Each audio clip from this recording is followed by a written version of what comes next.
I have a sneaking suspicion that people liked me better when I was a baby. My parents have been digitizing our old home movies from when we were kids, and I feel like they're enjoying it just a little too much. Like, my sister called our parents to ask for help on her taxes, and my parents made a Hall of Fame parent comment. They said, "It's crazy to hear you guys talking about taxes because we all used to be so happy." Just one of those things parents say. And I thought, that's crazy because I feel like things are going way better for me now than they were then. Like, I feed myself now, I'm potty trained.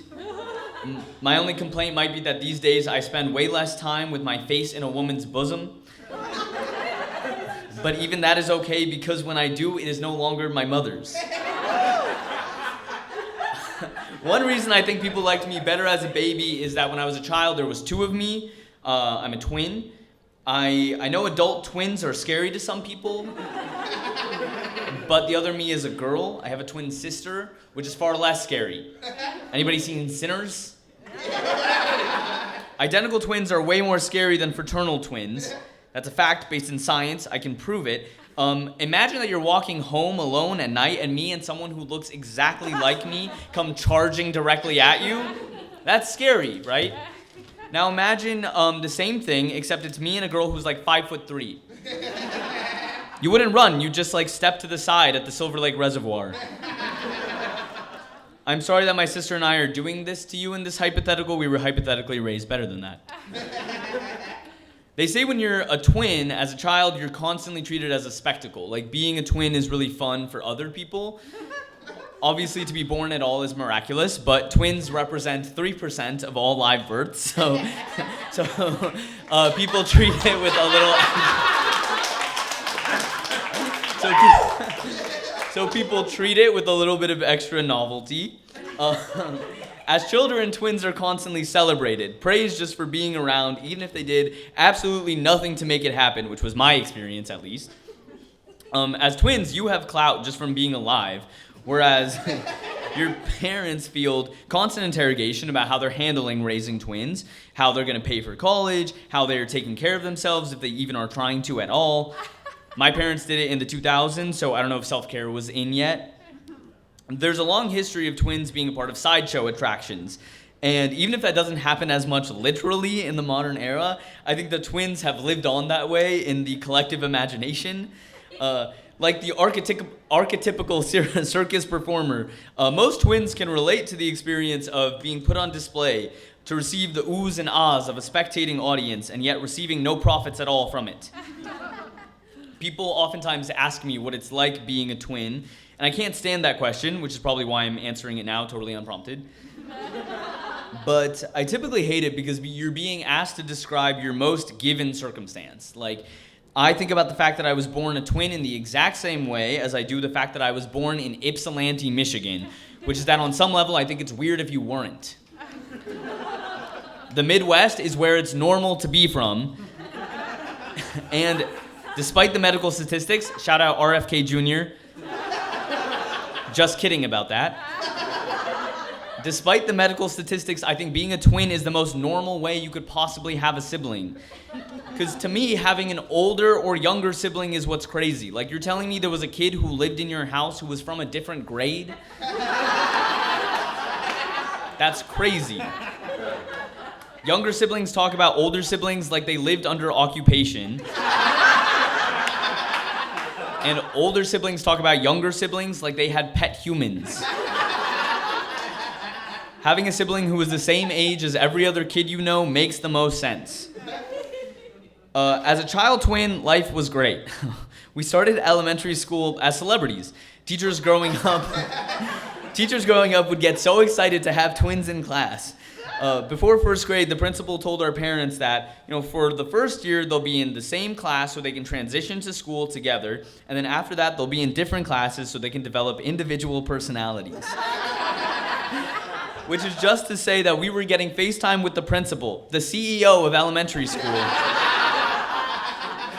Just for having been born, buy one, get one, not quite free. However, there's this interesting thing that happens when you grow up as a twin, where after getting a lifetime of buzz, you get past a certain age, and suddenly everyone stops giving a fuck. Like, I was at a bar in New York with my sister, and we mentioned being fraternal twins, and this random girl, 2 martinis deep, said, "That's basically just siblings, right?" Which I may have been saying for 26 years, but from her, it was devastating. As an adult twin, it feels like the best years are behind you. Every time I show someone a picture of us as children, they're like, "Oh my God, you were so cute, and you had another one who was always there." The subtext is always, "That's awesome and preferable to whatever's going on right now."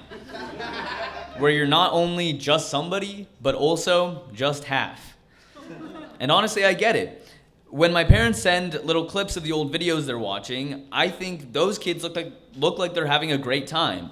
Those were years before anything bad had ever happened to me, at least. I was lucky and privileged to not be one of those kids who was getting heavily traumatized, though my heart goes out to you guys. And I think when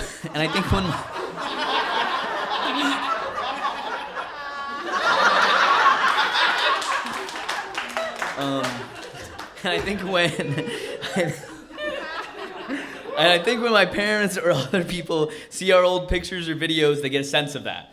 That was all before I had met any racists or been heartbroken or done musical theater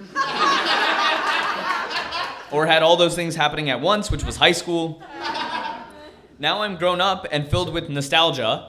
That was the theme of the show. For times that seemed better.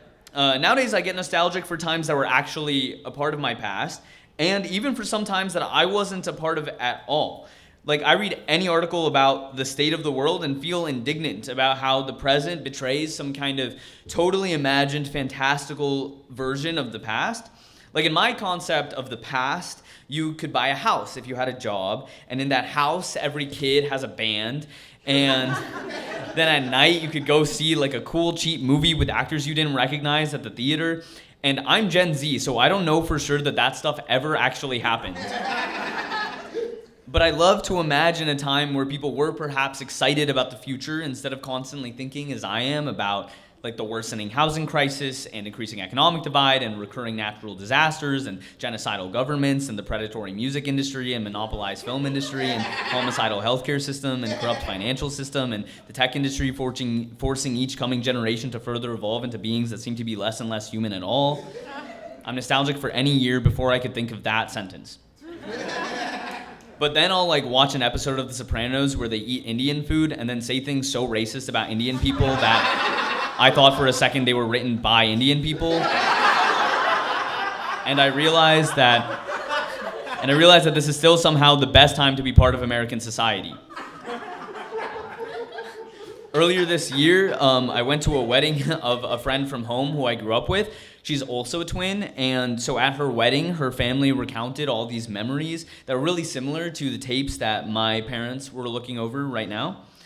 And during the wedding, I got to spend time with my best friends from home, from growing up, who hanging out with is complicated because a lot of it is spent for me joyfully recounting the times that we've spent together, and also wondering if the best life can feel is when it is recounted, painted over, remastered collaboratively with people you love, which could be depressing if nostalgia was not also twin-like in a sense, an identical and yet contrasting experience, being both the privilege of having memories to look back upon fondly, as well as recursive evidence of good times to come, time that will hopefully one day be fondly recounted in turn, with perhaps a phrase like, "Man, we all used to be so happy."